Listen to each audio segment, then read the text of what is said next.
I want us to become brothers again like we used to be, and for us to find ourselves and bond with each other. Can we agree to that? Opinions vary.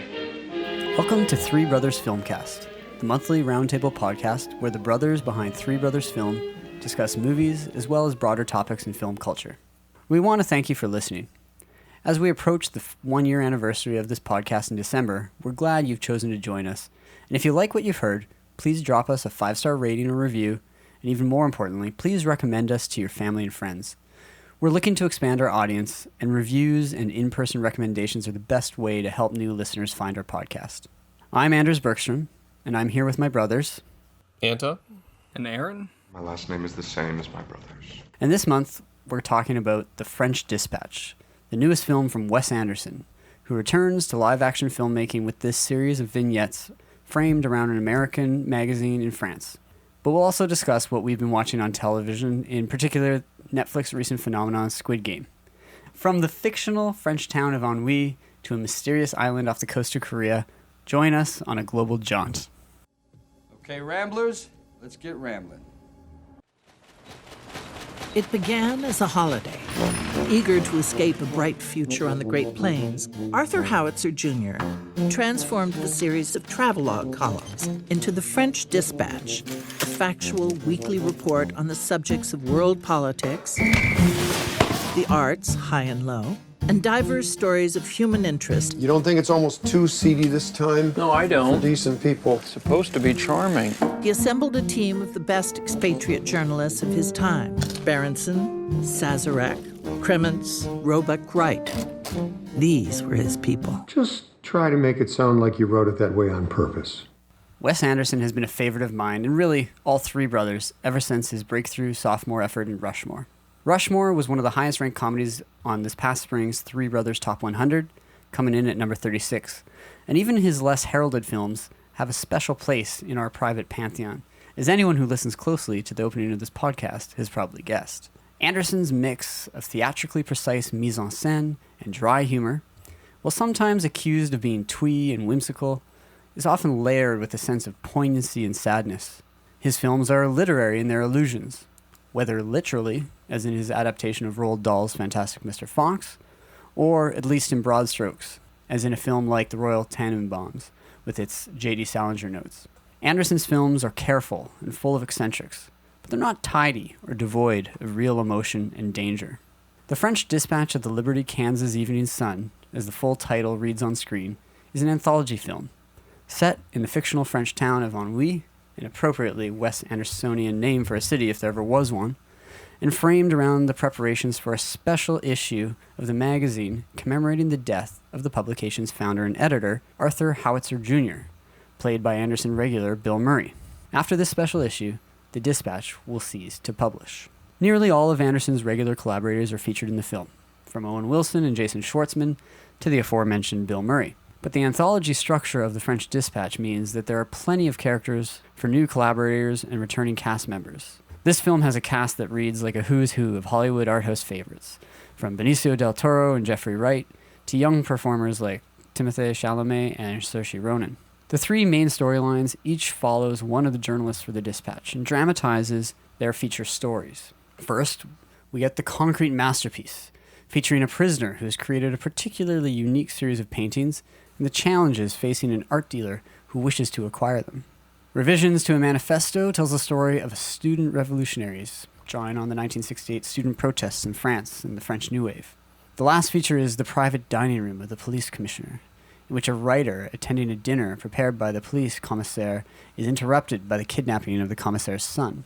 Each of these vignettes is riddled with allusions to real-life figures and events, such as Lord Devine and the Elgin Marbles, to James Baldwin's time in Paris, and each features artistic allusions prominently: painting, cinema, and the culinary arts respectively. As always, there is a mix in Anderson's stories between the absurd and the tragic beauty of individual lives. But the question is whether the French Dispatch is ultimately more than a series of amusing vignettes. At his best, Anderson is able to use his unique style to explore the fullness of the human condition, from love and friendship and family to the threat of fascism. The French Dispatch certainly tackles a wide range of subjects, but leaves one wanting more or less depending on the individual tale.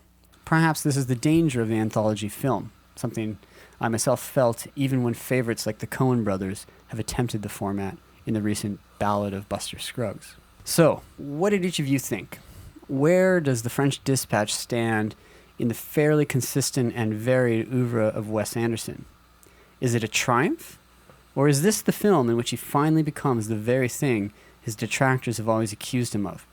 Purveyor of quirky style, lacking all substance. Anton, you saw the film with me, and you mentioned that you just recently caught up with Anderson's last film, the stop-motion animated Isle of Dogs. Mm-hmm. So, is The French Dispatch worth writing home about? Well, I think at this stage, like many Wes Anderson films, I wouldn't write widely to everyone I know, but for those who are admirers of Wes Anderson, I'd recommend it. Basically, like one of his films, like I have at least a modest admiration for basically all of his films, but for me personally, this film falls into sort of probably his bottom films, along with Life Aquatic, where I still like it. I still had fun, but I think I maybe need to spend more time sifting through it to get more appreciation out of it. I liked it, but the total effect didn't really have a strong impact on me. What about you, Aaron? Yeah, I'm similar in that for a long time I've kind of I guess I would have considered myself a bit of a Wes Anderson homer, automatically liking the movies and thinking they're some of the best of the year whenever they come out. But at this point, I don't know whether it's simply the novelty of his stylizations is not quite as novel anymore, or it's just this film's busyness. It reminded me of almost like a Richard Scarry book of just like the amount of stuff happening on it. Yeah, absolutely. And so the first time watching it, it was so much to process that it actually took me a long time to get into it. And the thing with Wes Anderson is that he's always interesting to watch, even if I'm not particularly engaged. So it's like there's always some interesting visual joke. There's always some composition. There's always some kind of wordplay, whether it's a name or a phrase, it's amusing, you know? At the very least, it's amusing, but it's starting to remind me of some, like, it's not like a perfectly, not a perfect analogy or, like, similarity with the director, but it's almost reminded me of Woody Allen at this point, where I enjoy the general shtick, so I can like them. I'll always, like, kind of like the movie, but I'm just like, okay, it's just like another Wes Anderson little lark. Mm-hmm. Do you think that, I'm worried that the density of the jokes, the wit, is almost making it harder to enjoy? Yeah. Like, it's the kind of movie where, like, maybe, like, I feel like there's so much packed in, but overall, like, I'm not as engaged by the characters and the story as some of my favorites, particularly, like, like Rushmore, Royal Tenenbaums for me are masterpieces. Like, I love those films. And there's no point in this movie that, like, moves me or connects with me or even makes me, like, laugh to the same extent. So I'm just going to say something briefly, and I think, Anders, you'll probably want to jump in here because you made a comment in your keynote about it, and it's the idea of anthology. So I think what you said, Anton, of it keeps you at a distance a bit, and that's a structural decision. Mm-hmm. And my kind of very basic thoughts on that is that because the movie is individual stories with a skeletal framework that links them, but there's no characters, and there's overarching themes about, like, journalism and things like that link it all together, and kind of the idea of ethics specifically, and appreciation of art, of course, which is a constant in all of Anderson's films. But, like, there's no structural payoffs in terms of, like, emotional narrative storytelling. So you don't get, like, a catharsis in the first two stories. You get it in the third story because that's what happens within the 2-hour timeline of the whole movie. But the other ones are denied that. So it's a bit of that, like, you're just looking for a little bit more there, right? So I think that, as I said, each of the, I think one could take each of the vignettes on their own, which I'm often tempted to do with an anthology film. And you'd say, which is your favorite? And my impulse is to say the final one, the Jeffrey Wright story, because, as you say, I would agree. It has an emotional catharsis. It has some really interesting allusions and events and nice little character bits. I did actually really quite like the first one, the concrete masterpiece.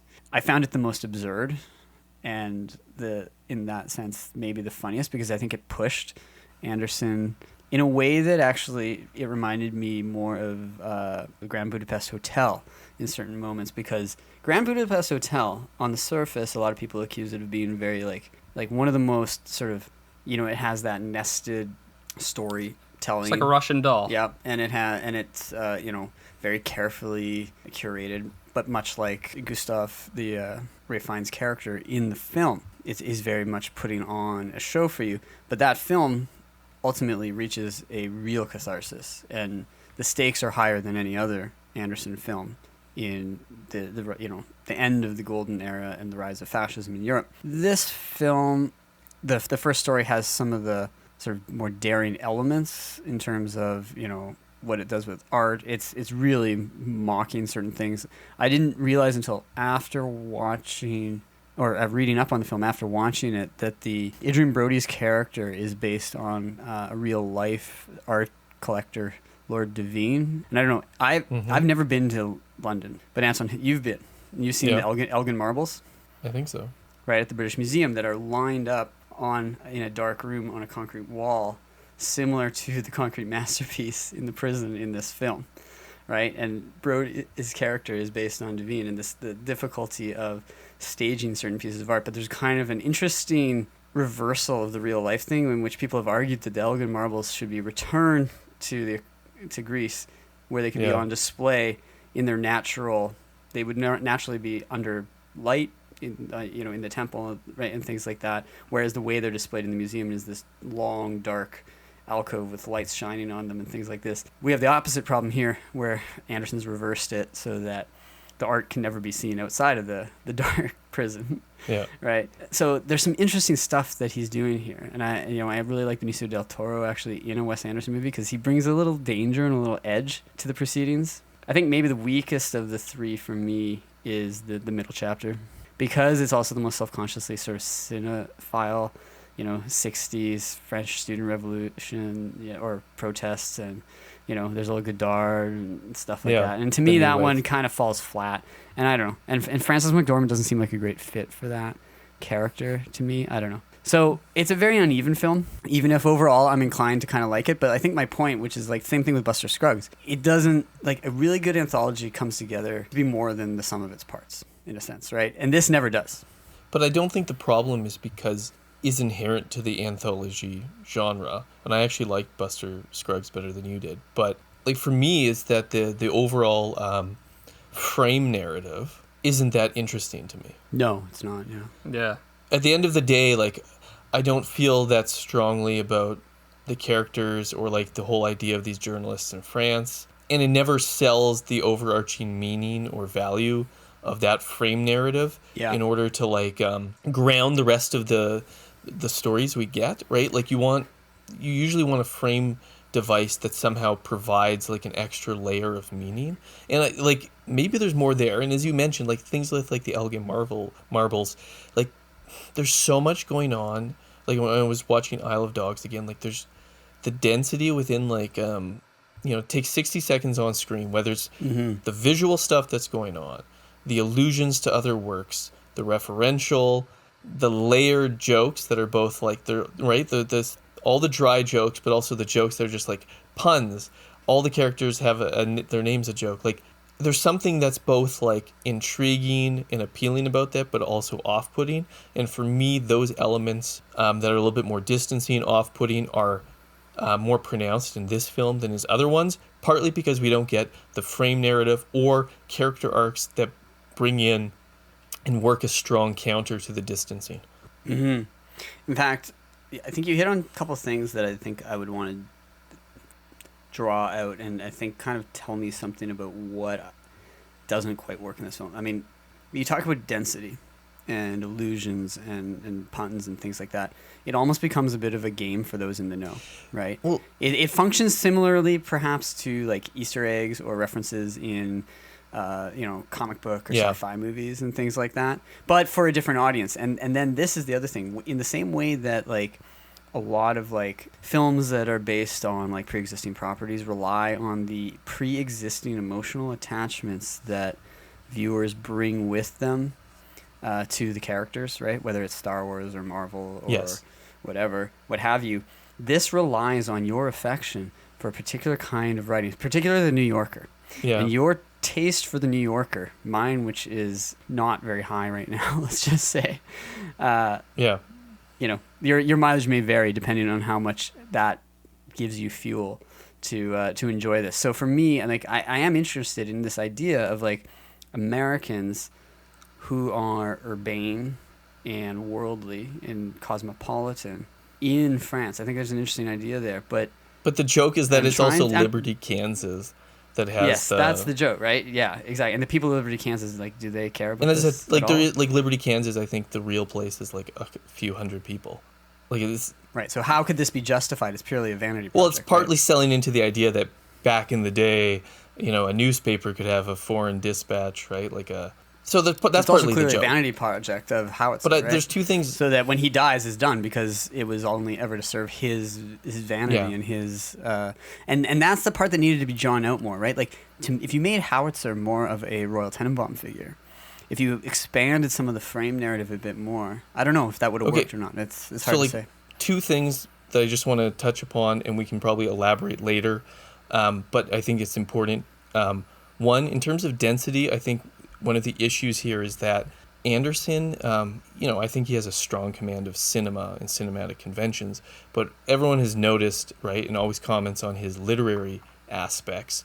And density, certain kinds of density and in-jokes and that layering works better in literature where you can literally pause on the page and pour back over it in a way that you can't in a movie, which, especially if you're watching this in a movie theater, you can't hit pause and go back over something, so you have to rewatch in order to get the better sense of it. So there's a tension between his literary interests and the depth and density they allow versus cinema. And then the other thing I just wanted to point out, which I do think is both a strength and a weakness of Anderson, his reliance upon reference and external things to create the real emotional resonance of his works. And this is something people have criticized him for a long time, that the emotion in his films comes from the song cue.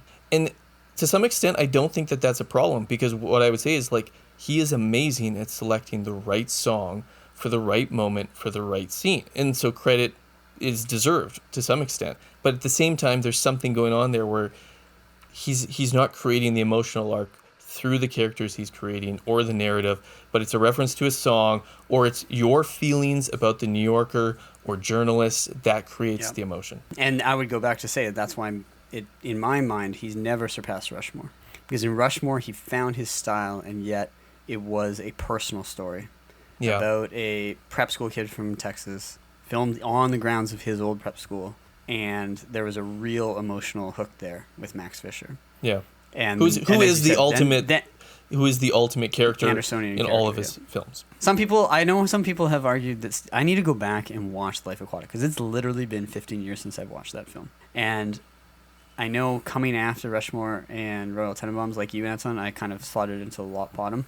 But I'm wondering if Steve Zissou might also be the grown-up version of Max Fisher that is the other end of things. I don't know. So, but maybe that's a different conversation. My kind of general approach to it is that he's a director has all these literary constructs, but also visually has a very kind of gallerist or diorama approach to things. Mm-hmm.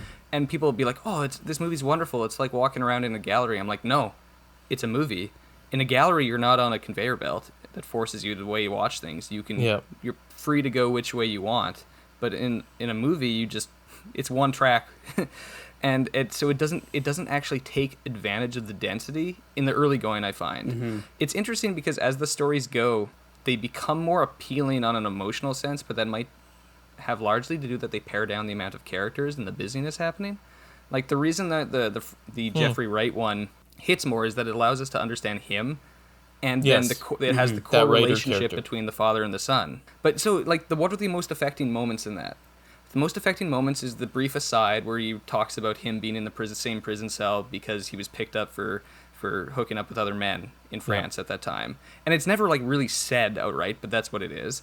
And then the moment where he shares with the chef Nescafe about like them both being foreigners in this land and how they have to try a little bit harder to get noticed and it's like, are we that great line of like, we leave to try and, find the thing that we was missing at home. Are we going to find it?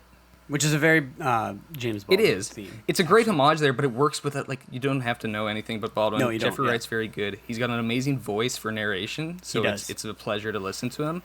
But it's also that we're not overwhelmed with side jokes. Like, Saoirse Ronan shows up there, Edward Norton shows up there, lots of other people show up in that one, but he doesn't, like, get distracted with them. They get their, like, one moment, and that's that. And it's always, like, this through line, so you can actually build kind of a narrative, an emotional attachment to him. And it's also that he's a character. It's the unspoken things that is often the most effective in Wes Anderson films, where the character is trying to impose the structure on the world around them emotionally. Yep. Because the limitations, and it's when it breaks through that there's some kind of poignancy as a viewer. So, like, Max Fisher has his plays, and he has to organize the world into his plays and his clubs and his little box stories, but that's not how the emotions work. That's not how his fixation on the teacher works. That's not how his relationship with Herman Bloom works. And so the maturity, the growing up at the end of the film, is understanding that things are not controllable, that people are not pawns to move around.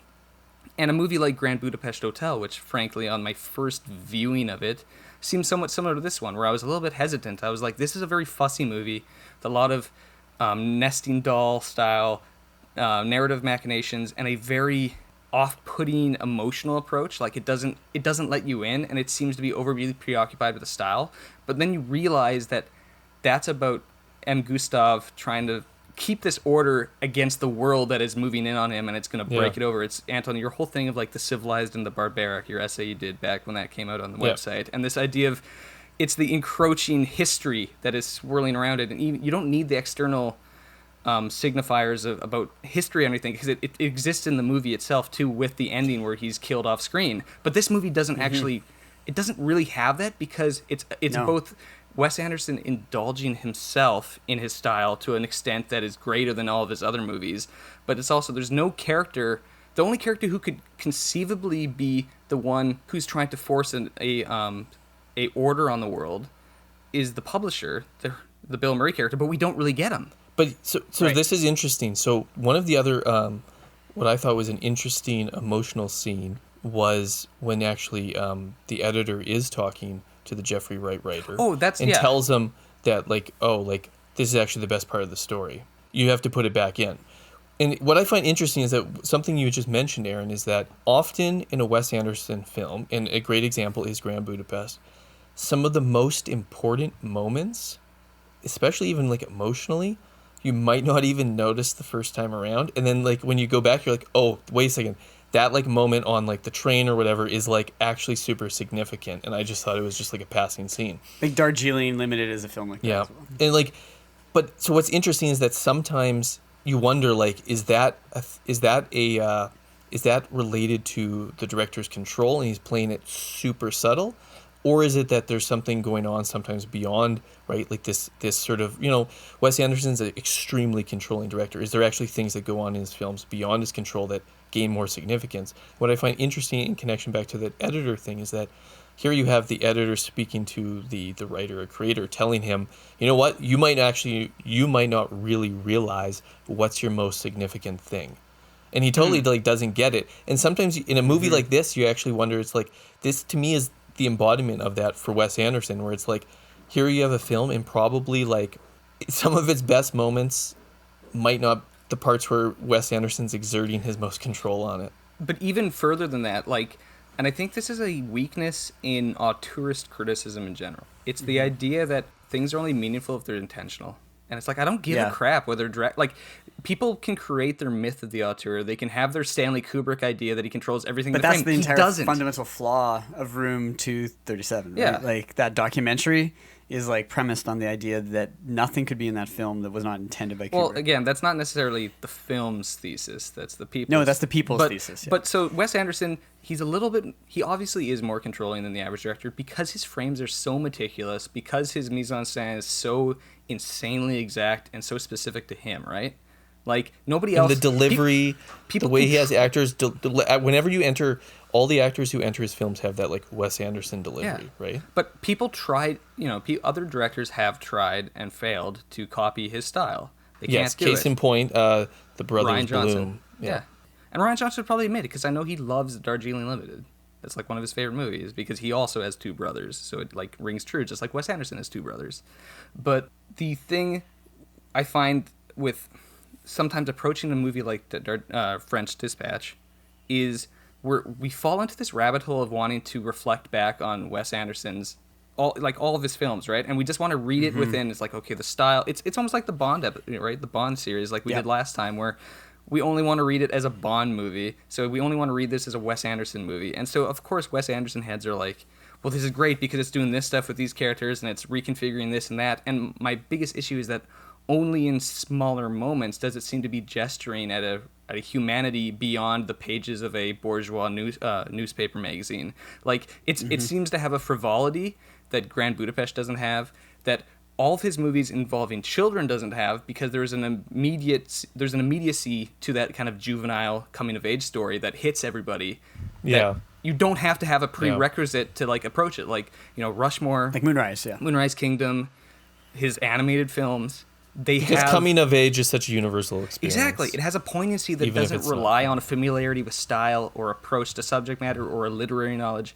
You don't have to have read a bunch of snooty stuff from the mid-century to appreciate it. I'm coming across as a little like denigrating here, but this movie does seem frivolous.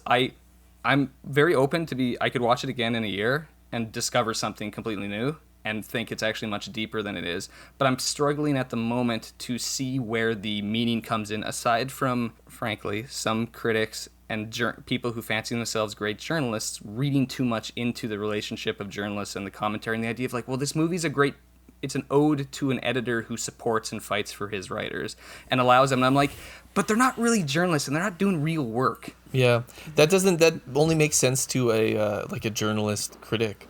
That has no meaning for like a regular it's like they're viewer. not war reporters. Plus, I'm not even convinced that that's happening in the movie. So maybe this is an opportunity for us to talk about the film and its relationship to criticism and journalism, and maybe even also to the idea of the fish out of water, the American abroad trope, which is in this film. Because I think that potentially the thing I like about the film, we can set aside intention and auteurism for a moment, and I would actually argue that the film, when taken on its own terms, actually kind of shows some of that for foolishness, for the idea that it can even that you can be. I think like say again, like I don't. So in the Jeffrey Wright story, we've already talked about how like there's this notion of these two men, outsiders to French society who have to work a little bit extra harder. The chef and the chef, the American yeah. But then there's something of like there's an outside of people who are people of color or marked as different in that kind of way in our culture. There is a sort of sense among some of the people's readings of this film that Americans kind of have almost this like entitlement to kind of go and report on the world. I don't know, like. And I think that the film kind of shows it for folly, even if it doesn't intentionally realize that. Like, to me, in the end, some of what both of you have been saying, it's like there's something about the film and the idea that it's doing something really, really important. But then ultimately what the important thing comes in the relationships that they build. The important thing is not actually in the journalism and what they're actually reporting on. The importance is in the experience of seeing the paintings that you can't see anywhere else, not in this bringing the reports back to people in other world, or the ridiculous sort of like conference that Tilda Swinton's character gives, like which is very funny to me, because if you've ever been to like academic conferences or art shows and things like that, it's very true. But it's like, if anyone takes that straight as something to be like praised, I'm like, wow, to me that's like an indictment of like the shallowness of that whole culture. I don't think that's like an accidental thing here. And again, I don't want to talk about like intentionality or stuff. Yeah. But I do like, clearly the concrete masterpiece is denigrating how stupid so much of modern art is.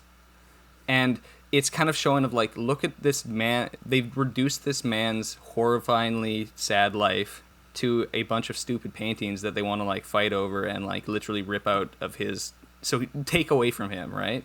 And the second one, the revisions to a manifesto, where it's literally about a writer who can't Frances McDormand's character, she is so cynical about the idea of youth and their kind of revolutionary spirit that she actually has to take their manifesto and correct it. Yeah. And the movie exactly. kind of has this almost dismissive of like, well, it's just ultimately these kind of pretensions of political change are just children wanting to hook up and play chess matches with each other, with the authorities. And then the third one is like, he's supposed to write a food review.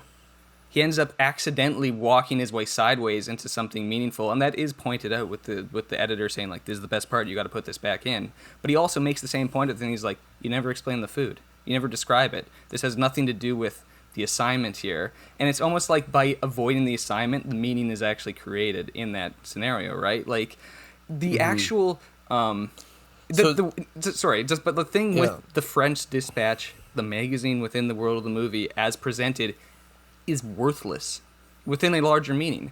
And the meaning is only created accidentally by an honest engagement of the people that they're ostensibly reporting on.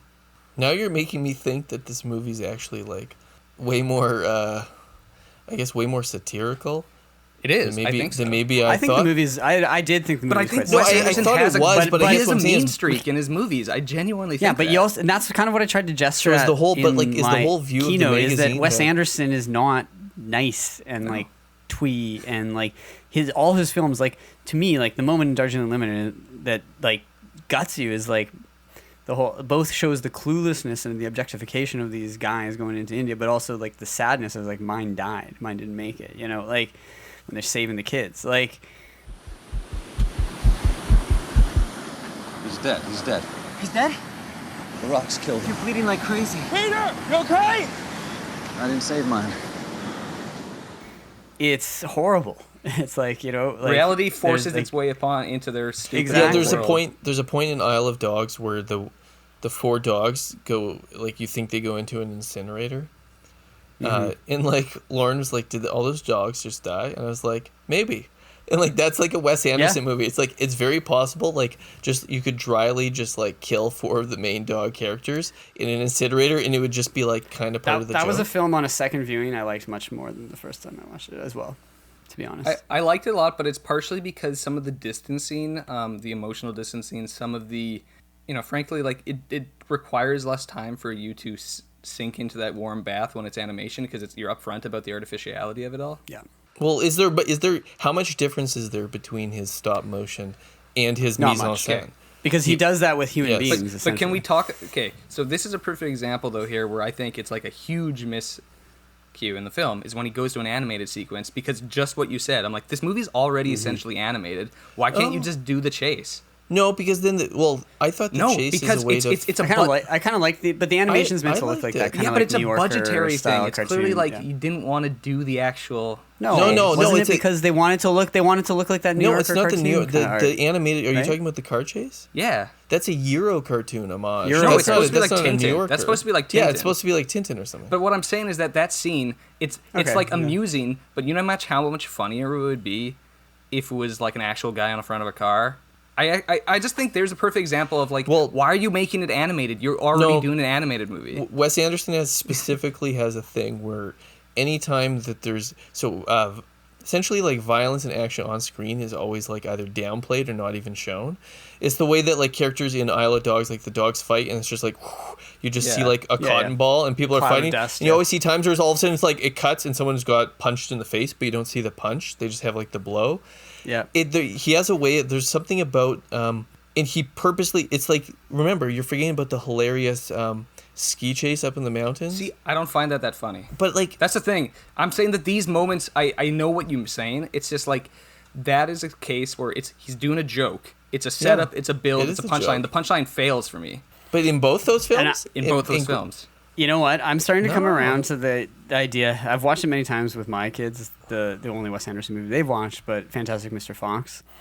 In many ways, drawing on Dahl's material, who is another person who walks that line between sort of whimsy and like dark, realities of life. It's such a perfect fit, and that film. I don't know if there's actually a miscue in that film. To be honest, that's one of his most like. Even if it's not my favorite, like it's hard for me to fault That's it one of my for favorites. anything. And I think it's Not one of his my best, favorites. definitely. I'll have to rewatch it. No, I think Fantastic Mr. Fox is top 4 for me, for But sure. again, I don't really. It's this idea of like ranking. Everybody has their own. Yeah, I you know. know, I know. It's all Very, but idiosyncratic. very like personally felt because it's one of those weird things with Wes Anderson. He's not really emotionally accessible as a filmmaker, and yet he does inspire really strong feeling in people who see his movies. Like So- I know one potential listener of this episode who would be like outraged that we wouldn't have like Life Aquatic as our number one. I But know. so like I'm teaching a course on originality. Like I've taught this section several times now.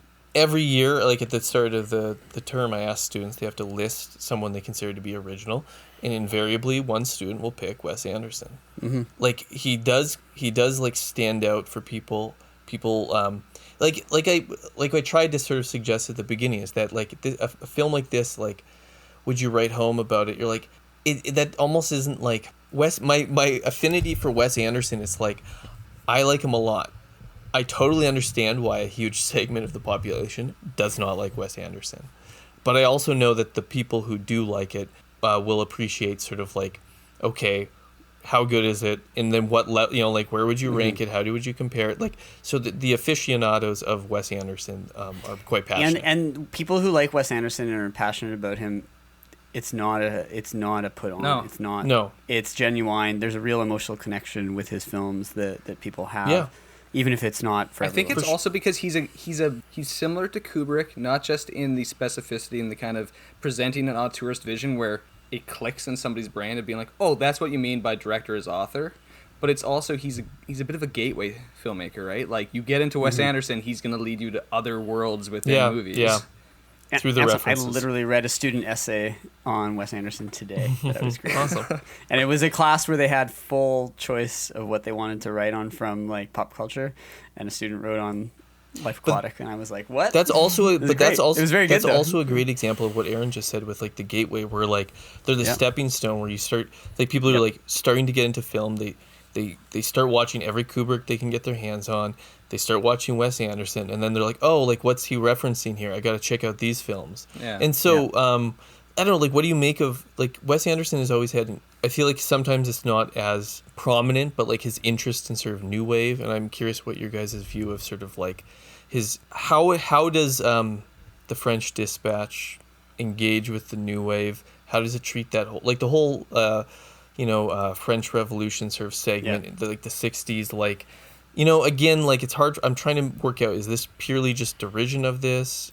So I would say that it is most easily summarized in the moment where the girlfriend character, I forget the actress name. It's Linda Caudry, the French Algerian actress, the girlfriend of Timothée Chalamet's guy. Yep. Where she's like, we can't have the pop poster down, and she takes that down and we have to put up the revolutionary guy, and Timothée Chalamet is like, can't we have both? And that really says it, because that is like Jean-Luc Godard in a exactly summarize. The children of Marx and Coca-Cola. Exactly, right? like literally, but that's also specifically, Timothée Chalamet is very much Jean-Pierre Léaud in Masculine Feminine, the young. He's supposed to be the young, like, revolutionary. He has all these ideas. Also one of Godard's best films. I think it's his best film, but it's also that it's the Godard character who has these aspirations of greatness and of these aspirations of meaning in the world and kind of political change and all these things about the culture.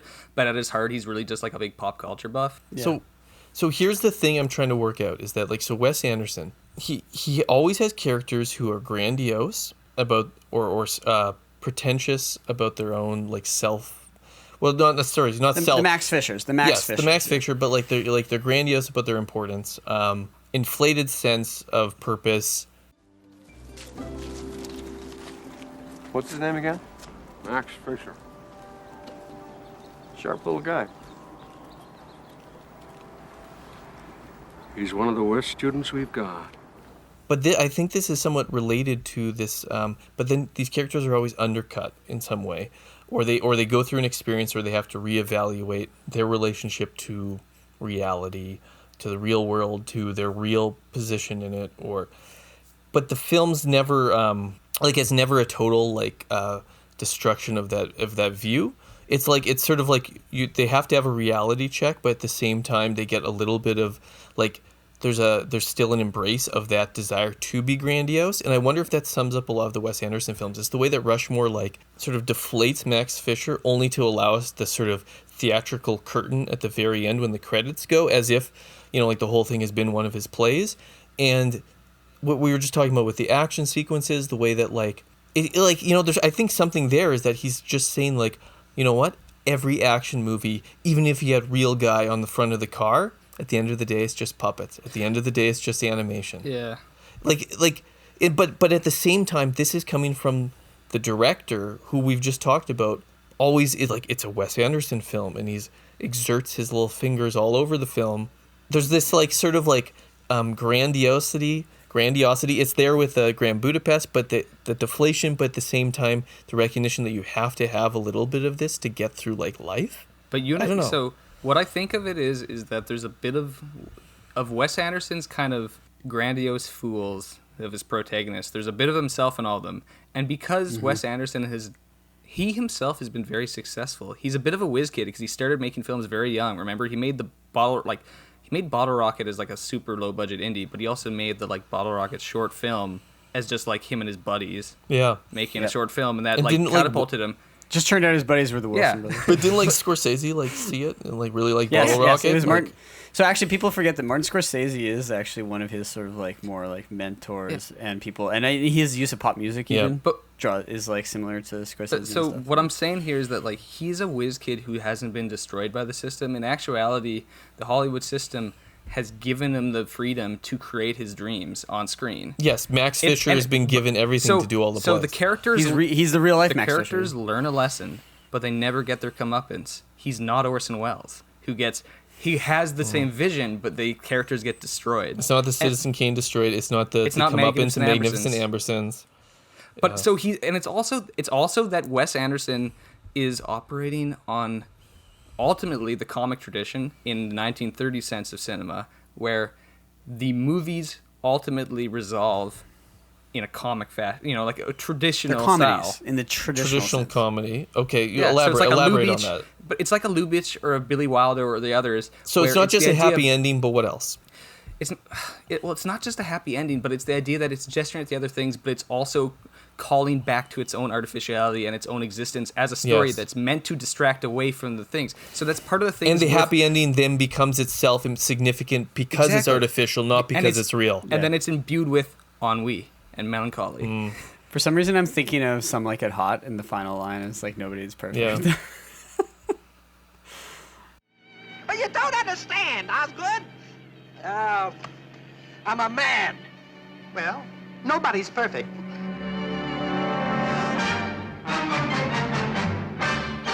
Well, what I'm thinking of is like Lubitsch, so it's like To Be or Not to Be or something, or some Billy Wilder movies where Some Like It Hot, or Apartment, where it's like they have to rebuild the world because the movie has to end, and there's almost like a self-consciousness in that, like we can't leave you with the pure depression.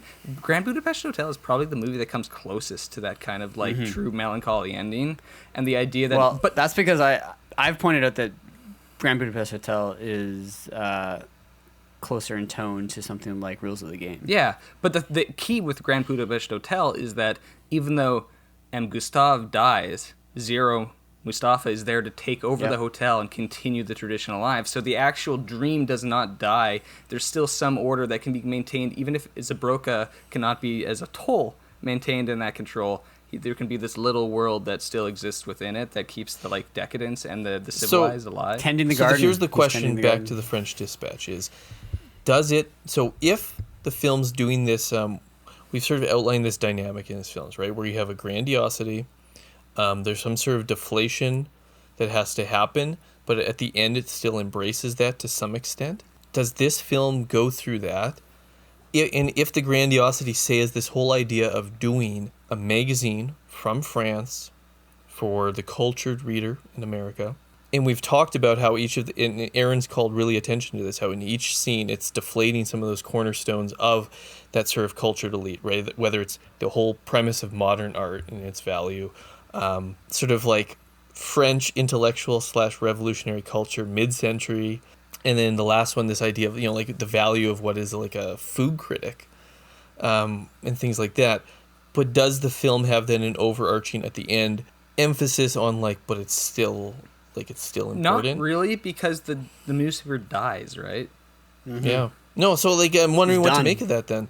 I think the reason why I'm not more enamored of this movie is that because, as our conversation here has pointed out, it's very interesting. It's doing lots of things. It's actually a very artistic vision of its specific worlds that it's presenting on screen, and it is all these stories. I don't think it's a matter of just like, I like the third one more than the first one, therefore the movie's uneven. Right. They're actually very of a piece because they all work into a larger thing. It's more of that I just find most of it kind of a lark. You know? Like, it's almost superficial on my part, where I'm not all that... I can't mourn the loss of great civilization because some hoity-toity magazine ends. There doesn't have the kind of... It seems to almost have like a prerequisite emotional attachment that would be necessary for the ending to ring as some kind of genuine... Yeah, I think that's note. what I was trying to get at earlier when I said that, like, it requires you to have this attachment to New Yorker style, literary magazines from, like, say, mid-century, and that if you don't really mourn that, then what's the... Well, it's fun, that's the thing, but it doesn't register deeper. That's what I'm saying for me, personally. But how does this fit in then also with, Anderson has a passion for the objects of the past, especially if they are something that actually has passed and we don't currently have. It's his whole interest of and we've got Leica now, but his interest in stop motion is partly my sense that stop motion isn't really a thing that's commonly done. That's it's or trains or books. It's because he's a gallerist again. He's collecting objects that should be preserved. So is this preserving essentially that kind of journalism, that kind of a magazine? This is just a preservation of it. I think he has that collector's streak in his filmmaking, right? And you collect the object, yeah. I mean, I don't have a solution to it. Maybe if some listeners have ideas, they can let us know, because I know a lot of people are very passionate about Anderson and might have something that ties the bow on the end. Yeah, and I think the fact that... And I know a lot of people who fall into that are big fans of this particular film. I know I've talked to a few people who were like, "Oh, I loved it. I think it's one of the best Andersons," and I'm like, "Oh." Because I haven't heard. Okay, I liked it. I didn't dislike it, but I'm curious. But I liked it, but I didn't. It's not my favorite. No. But I even saw some reviews being this is the most crowd pleasing of Anderson's. I was like, I think this movie's only crowd pleasing for people who are already on the wavelength. Yeah. Whereas I feel like this might be the most off putting for someone who has no knowledge or interest in him. But that's kind of my comment right off the top when I was like, I've almost approached him similar to a Woody Allen at this point, where even if Wes Anderson made a movie a year, I don't think it would be possible for me to dislike one. He just couldn't financially It's already a miracle that man gets to finance these movies. They never make a profit. He has every star shows up to be in them. They're they're immaculately made, and then he's not lazy. But it just moves on. The cast of this thing is ridiculous. They've been ridiculous forever since Royal Tenenbaums. That's true, yeah. Royal Tenenbaums had. But the funny thing is, why do actors? My question is partly why do actors want to be in his films? Because maybe it's a good experience. But you don't often get actually. They're not really actors' movies. You can tell he controls the way you have to deliver this certain line, and So, and definitely some actors just click with it really well. No, Anton, I think it's just a simple answer that many actors are theater kids and they like playing dress up and having fun. It'd just probably be a blast to just do it, right? Yeah. And then you get a sense that a lot of these guys are friends. It's yeah. You have the Wilsons, but at this stage you have Murray, even Edward Norton probably has a blast if he's on there because he's done a few. Even though he's notoriously cranky, will always show up because they're yeah. So. Let me ask, what's next for Wes Anderson, guys? Where does he go from here? I don't know. You'll just get another movie. Will he? But what I mean is, is there ever gonna be? And this may be what I'm gesturing at is that all our circling around and going back to his older films and things. As much as there's, something different here, there's also the same thing. It's another Wes Anderson film. There's certain intensifications of certain stylistic tendencies, but. Do you think he'll ever try to do significantly different? No, I think Aaron's right that he will be he'll be a Woody Allen in the sense of like, I think he might make movies for his whole life, but he's just like, he'll be a Wes Anderson movie. Yeah. And those who like it will like it. And he'll get every actor in Hollywood to line up. Yeah. Yeah. But I think there's other directors who do similar things, but you're wondering how they'll twist that, and I don't see that in Not in, every what he wants to do. every auteurist evolves all the time. Like, I'm not to sidetrack this into a adoration of somebody like David Cronenberg, but he's a perfect example of a director with extremely intense auteurist interests who actually evolves his filmmaking depending on he actually has how phases society- as a retrospective discusses, right? Like there's actually the different periods and they change. Totally. Well, but it's not even that. Is that like his ideas are so potent that they are always gesturing beyond just his own work. And so somebody like Wes Anderson, I think I'm content for Wes Anderson to never change. It just means that each subsequent film that comes out, I might simply like. And I might not fall head But it over might heels. also be around the margins what makes it better, right? Like Grand Budapest, like again, like that to me has grown, right? It's probably my third favorite of his, and it's the kind of film that it's not, right? He didn't set out to make like a self-consciously serious film about the rise of fascism in Europe. But because it's invested in that, it does like draw on and bring in some other tendencies and other things into it, even though it's very much stylistically, etc. a Wes Anderson film. So I think that's the way he'll be able to do something new going forward. But I think he'll still always be working within his frameworks, whether it's stop motion or the live action ones. Berenson's article, The Concrete Masterpiece. 3 dangling participles, 2 split infinitives, and 9 spelling errors in the first sentence alone. Some of those are intentional. The Krementz story, revisions to a manifesto. We asked for 2,500 words, and she came in at 14,000, plus footnotes, endnotes, a glossary, and 2 epilogues. It's one of her best. Sazerac? Impossible to fact check. He changes all the names and only writes about hobos, pimps, and junkies. These are his people.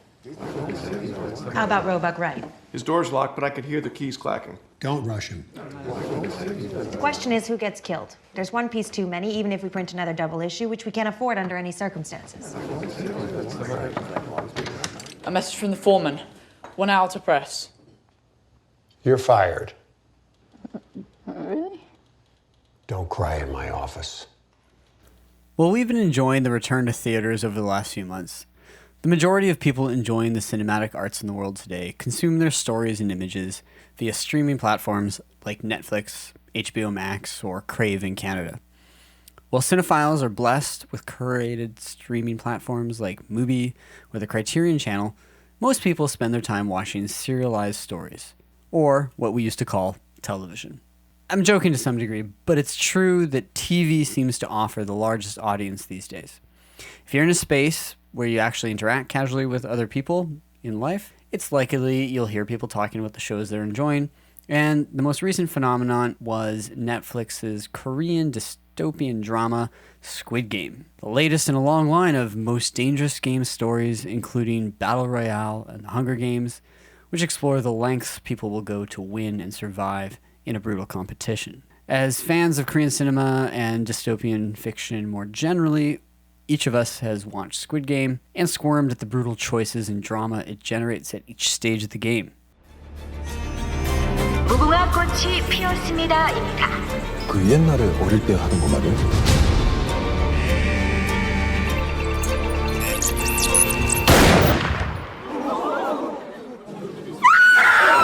So, what did you guys think of Squid Game? Did it live up to the hype? When did you engage with it, and what did you think? I actually thought it was one of those. So everyone was talking about it. I watched it, and I think it's better and also different than the hype suggests. People latch on to the whole idea of like this game, and if you're doing the children's game, and like if you lose in the game, you die, and there's so much more going on in this film. Yeah. Than this TV show. I think it's interesting that you said film, but yeah. Go ahead. Than that. But, so I think it's better than the hype. I would recommend it. I'm happy that it's a success. It can continue the Korean, sort of cinematic renaissance. Korean and pop cultural pop domination culture of our wave culture. that's moving. Yeah, just keep it going. Between Oscars and television and music with Yeah. K-pop, it's Korea's world culturally. So On the last episode, I think it was the last episode, might have been, but Anton, I think you made some. I'm trying to think which conversation, but at some point recently, Anton, you made a comment about how like modern TV shows are only satisfying in like intermittent moments where the actual structure is often falls apart, or the actual like.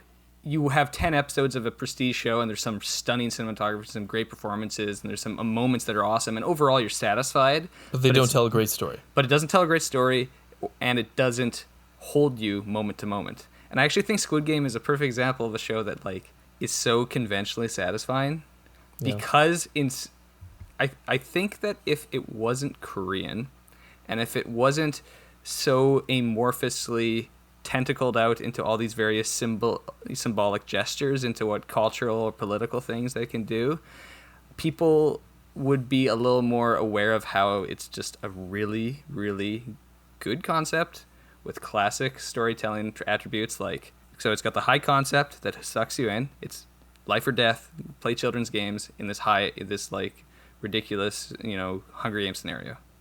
And it's got characters that all fit into these conventions. You got the smart guy, you got the police officer, you got the gangster, you got the old guy, you got the foreigner. They all are literally types. You don't have to know the names of the characters. You can just describe them as like the old guy, the North Korean, the gangster. It puts them into a situation in which the tension escalates incredibly to the point of like, most of these characters are going to die. Therefore, you were invested in how they're going to die.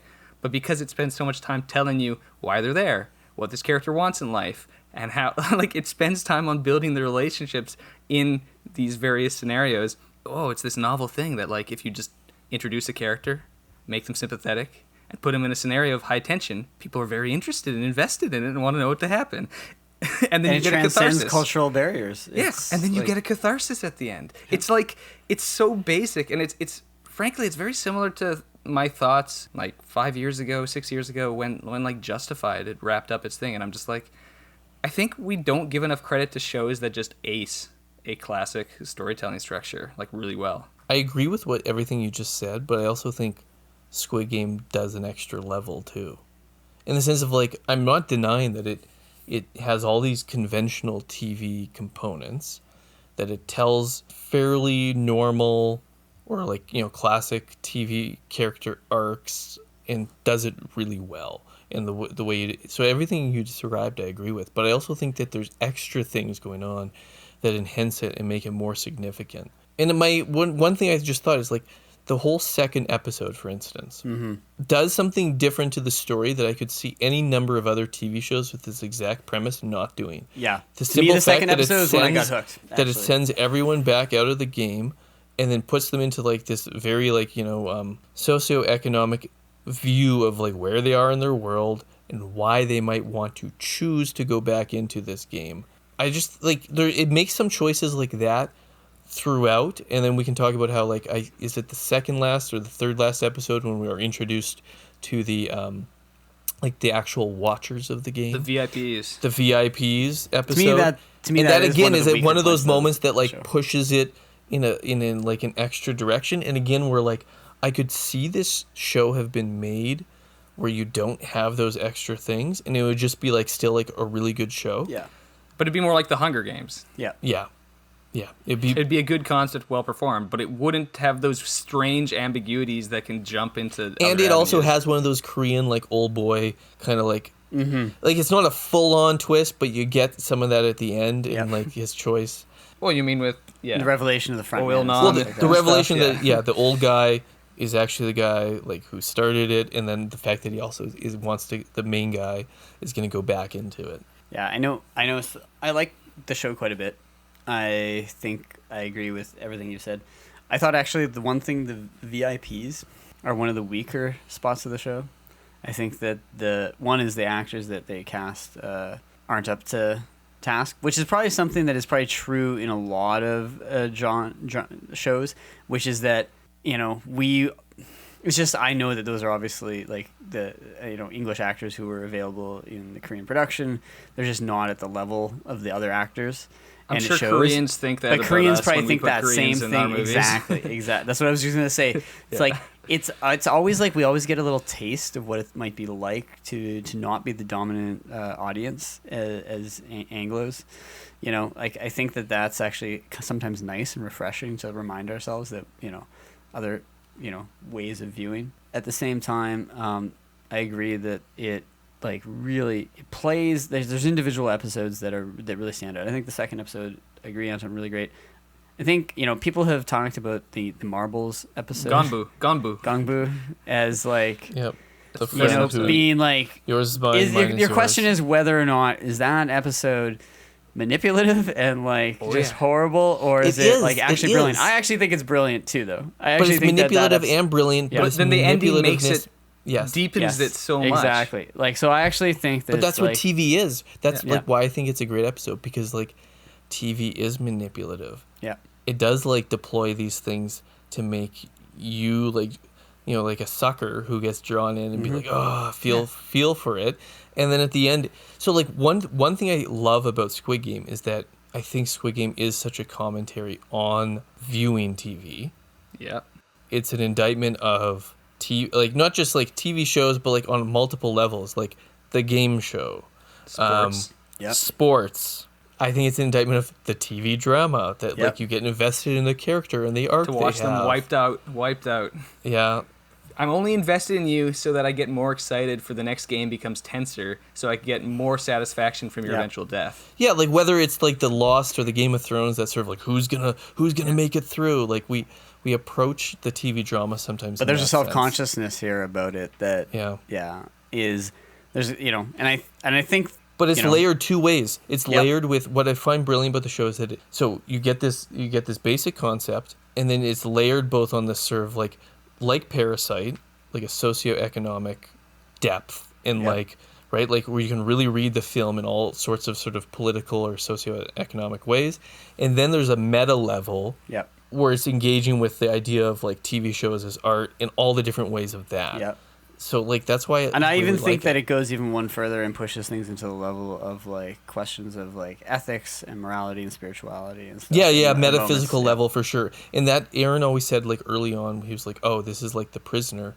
And yes, I actually, I was a great say, reference point. Because even the bizarreness of the hallways and it's the artificiality of it all. The fact that they're so consciously presented into a world they know that it's fake, and it's you're going to play the game because you have no choice. Not no choice in terms of that, but you have no choice but to accept this game as we present it to you once you've signed up. You don't get to determine any of the rules. You don't get to decide whether you wear a different jumpsuit or eat a different piece of food or whatnot. That's just how it works.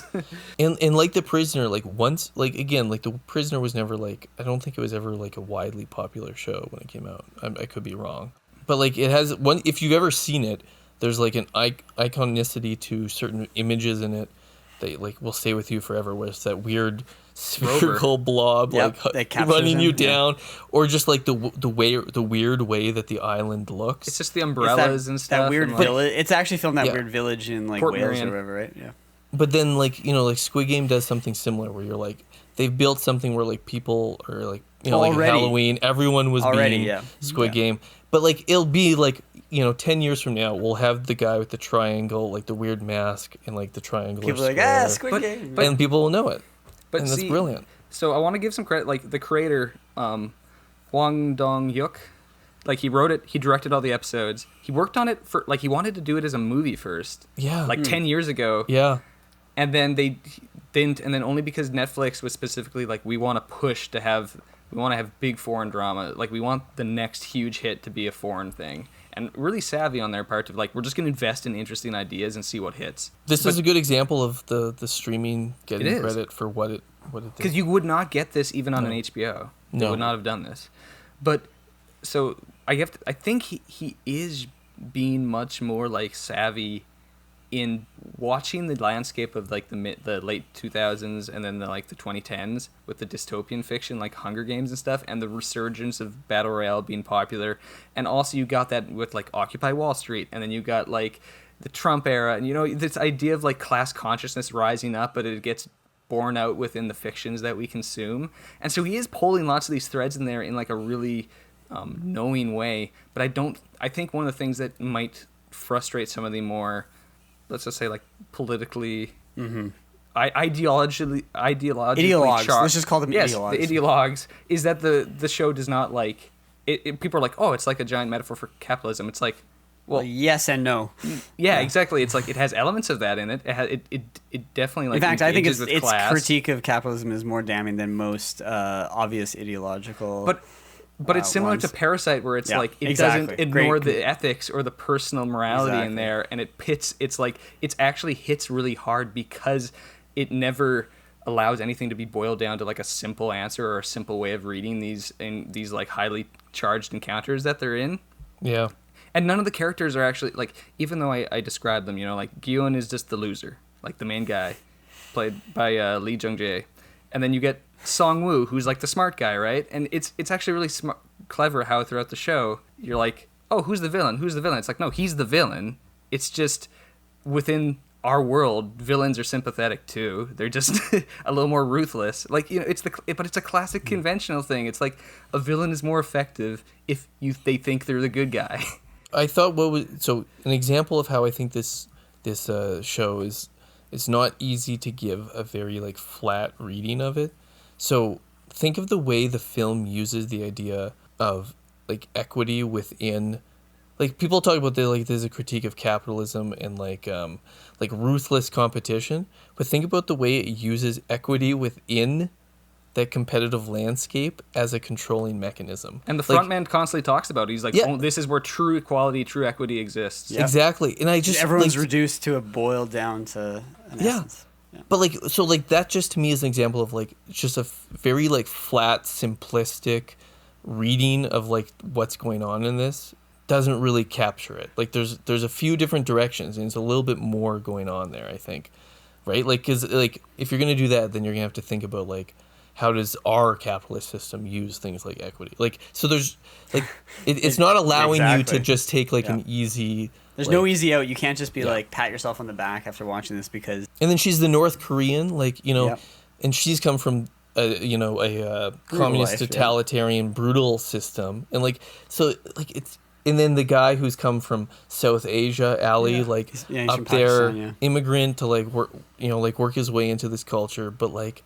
How he can both succeed in this, but like he's also then taken advantage of but again, like these aren't what I liked about the show is that like it's tapping into a lot of these, and like Parasite, it's tapping into a lot of hot button important issues that people want to talk about, but it's not in that like ideological plain sort of like this is the idea you must take this one idea. Because it's ultimately a work of art and not. Yes.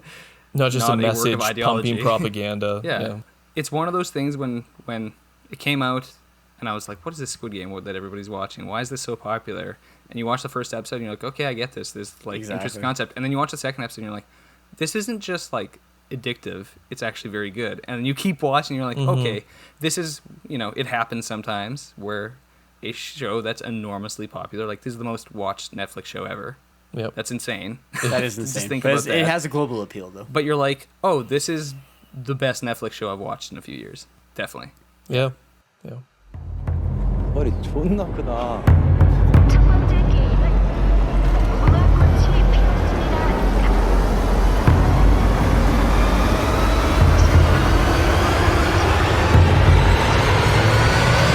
있으며 이후에 움직임이 감지되면 탈락입니다. So thanks everybody for tuning in and listening. Please check out our written content at threebrothersfilm.com, and you can follow us on Twitter and Facebook at threebrothersfilm. Next month, December, will be our 1-year anniversary of the podcast, and we thank you for listening and hope to catch you on the next episode of Three Brothers Filmcast. Goodbye, Mr. Bond. I bid you farewell.